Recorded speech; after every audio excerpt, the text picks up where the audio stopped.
Mis queridos estudiantes, el día de hoy vamos a ver el tema de la literatura infantil en la construcción de la conciencia del niño, del autor Juan Cervera Borrás.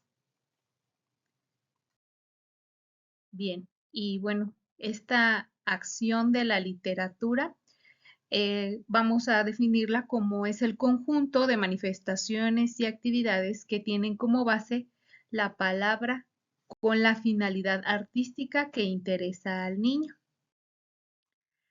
Por su parte, el niño, de acuerdo también al nivel en el que se encuentra y a su edad, va construyendo su peculiar modo de pensar, de conocer, de modo activo como resultado de la interacción entre sus capacidades innatas, es decir, desde que él nace y con la capacidad de cualquier ser humano, y la exploración ambiental que realiza mediante el tratamiento de la información procedente del entorno.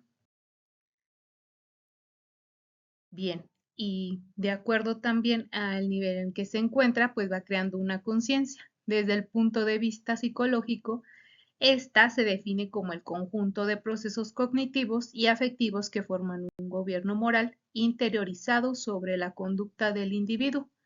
Por su parte, la conciencia moral es son los conocimientos que habrá que admitir que es la misma conciencia psicológica con el extra o añadidura de la discriminación entre el bien y el mal y la implicación de la percepción de una obligación moral que se impone a la persona. Lo que hace diferente entre uno y otro es que el otro se lleva a cabo de forma individual y el otro es a partir también de una cierta imposición o influencia que se tiene. Muy bien, ahora vamos a conocer qué nos dicen algunos estudiosos sobre el tema, sobre la conciencia como objeto. Luke nos dice que la conciencia sanciona o corrige el comportamiento, como la idea que anticipa esta sanción. Por su parte, Kant menciona que esta conciencia es una facultad que juzga la moralidad de nuestras acciones, facultad que se dirige al propio sujeto que juzga. Mientras tanto, Freud menciona que concede a la conciencia lugar preeminente en sus teorías y en la identificación con el superyo, porción de la mente que constituye la estructura moral interna del individuo opuesta a los agentes externos reguladores de su conducta. Max Schiller nos habla acerca de la conciencia que lo ve que es meramente moral y además hace mención que con lo cual debe, cuando uno habla sobre la conciencia y hacerse poseedor de la misma, aventurarse en dos vías, pues tiene estos dos posicionamientos. Uno es filosófico y el otro es religioso. Por su parte, ahora Pablo Freire, que ustedes han escuchado hablar de él últimamente porque hay algunas ideas de la nueva escuela mexicana que son de este investigador. Y bueno, él nos habla que la conciencia se forma como una manera de liberación. Y bueno, una de sus obras más populares nos habla de esta educación liberadora, que es la pedagogía del oprimido. Y consiste esta educación liberadora en desarrollar la toma de conciencia crítica que tiene lugar a partir del análisis y la interpretación de la realidad. Para Freire, la conciencia puede ser mágica, ingenua y crítica. La persona dotada de conciencia trágica capta los hechos de forma pasiva y acepta, aunque sin comprenderlos, lo ocurrido. Quien posee conciencia ingenua tiene esta cultura de creerse superior a los hechos y libre para entenderlos según sus criterios, pero es gregario, simplista y polemista en vez de dialogante. Colectivamente las consecuencias son la masificación y el fanatismo. La conciencia crítica implica profundidad en la interpretación. aceptación de lo nuevo y lo viejo en razón de su validez, la admisión de la censura y de la crítica, pero además este conocimiento de las preocupaciones propias del tiempo y compromiso para la elaboración del futuro desde una conciencia histórica real y transformadora. Es decir, que se cuestiona lo que ocurre hoy en día. Algunos analistas atribuyen a la literatura infantil muchos valores e intenciones. Los valores se dan en la literatura de forma natural, casi sin voluntad implícita de sus autores. Las intenciones implican voluntad consciente del autor, aunque no siempre sean expresadas, y pueden ir desde el adoctrinamiento a la manipulación. Bien, el autor Juan Cervera escribe sobre la expansión hasta el cansancio y nos menciona que las implicaciones sociales y políticas nunca están ausentes y la visión de los cuentos de hadas son un instrumento educativo. Los resultados de la investigación de los cuentos populares quedan modelados por la creación de sus autores. Y bueno, vamos a retomar a los hermanos Grimm, que al principio del siglo XIX representan la gran influencia de esa época. Su valoración reciente, que es a partir de los años 60, ven en ellos el rechazo radical de las benévolas reglas que quisieron transmitir sus autores. Esta tendencia se expande entre autores persuadidos de que estos cuentos han contribuido al establecimiento de una falsa conciencia y han reforzado así un proceso de socialización autoritaria. Esta interpretación culmina en la Alemania federal, donde se llegó a considerar que los cuentos de estos hermanos Grimm, y a su vez los de Anders, son, entre otros autores, agentes secretos del sistema en materia de educación, con la intención de adoctrinar a los niños, inducirlos a aceptar los roles y funciones definidos por la sociedad burguesa y bloquear así su desarrollo natural. Hans Christian Anders, entre 1835 y 1875, completó la labor de los hermanos Grimm en la creación del canon de los cuentos de hadas para niños y sobre todo introdujo en ellos principios de ética protestantes. Se creyó que los cuentos eran útiles para educar a los niños de todas las clases sociales y que se transformaran en un modelo literario para la cultura occidental. Para Andersen existe un poder que él representa como divino y sorprende, en comparación con otros autores de cuentos de su época, constatar la cantidad de veces que recurre a Dios y a la ética protestante para justificar y sancionar las acciones de sus personajes y las conclusiones de sus cuentos.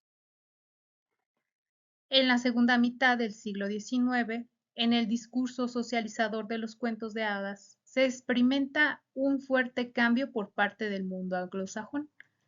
Los británicos, George MacDonald y Oscar Wilde, y además el norteamericano L. Frank Baum, utilizan el ron de los cuentos de hadas como espejo radical para reflejar lo que les parecía falso en el discurso dominante sobre las maneras, las costumbres y las normas de la época, hasta alterar la especificidad del género. MacDonald, Will y Baum intervinieron en el orden, en el discurso de estos cuentos clásicos. Ampliaron su discurso sobre la civilización, imaginando otros mundos y otros estilos de vida. La celebridad adquirida por estos autores afianzó sus contribuciones originales al género y se ofreció como ejemplo para los innovadores contemporáneos suyos y futuros.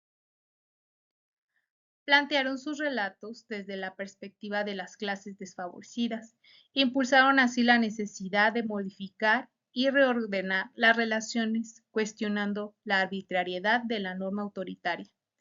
Estos autores introducen, por tanto, la subversión del mundo por la esperanza. Su intención fue liberar a los niños del prejuicio que, según su opinión, les causaba el cuento tradicional.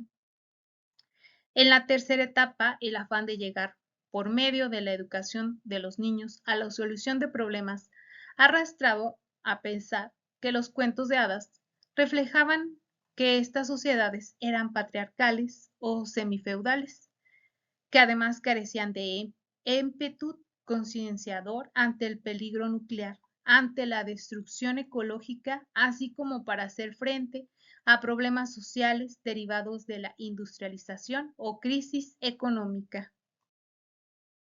De ahí que hayan surgido en el siglo XX corrientes que han propiciado el cuento liberador para sustituir al tradicional de hadas e incluso se haya llegado a reescribir con elementos tradicionales de cuentos muy conocidos, subvirtiendo totalmente las situaciones. Harry Herman, una de las 4 mujeres más importantes del movimiento de liberación de la mujer en Liverpool, se ha encargado de reinscribir cuentos como Rapunzel, El Príncipe y El Porquerizo, Caperucita Roja y Blancanieves, invirtiendo los papeles de cada uno de estos personajes. Vamos a nosotros a revisar algunos de los ejemplos de estas modificaciones que se le hicieron. Uno de esos cuentos fue La Caperucita Roja, que fue además motivo de pues varios escándalos. Dependiendo de la época, se fue reinscribiendo esta historia. Y bueno, en esta historia que vamos a retomar, la Caperuza Roja se muestra desconfiada, pero ella, después de tener diferentes diálogos con el lobo, termina casándose con él. Además que tienen varios hijos y viviendo todos juntos muy felices. Bueno, hay otra autora que se llama Catherine Story, que ella escribió el libro de Little Polly Riding Hood, que ofrece una versión en la que la pequeña Polly, habilidosa e independiente, engaña al lobo, que además tiene una imagen ridícula, este personaje, y lo utiliza de una forma del papel de la caperuza como con cierta postura dominante.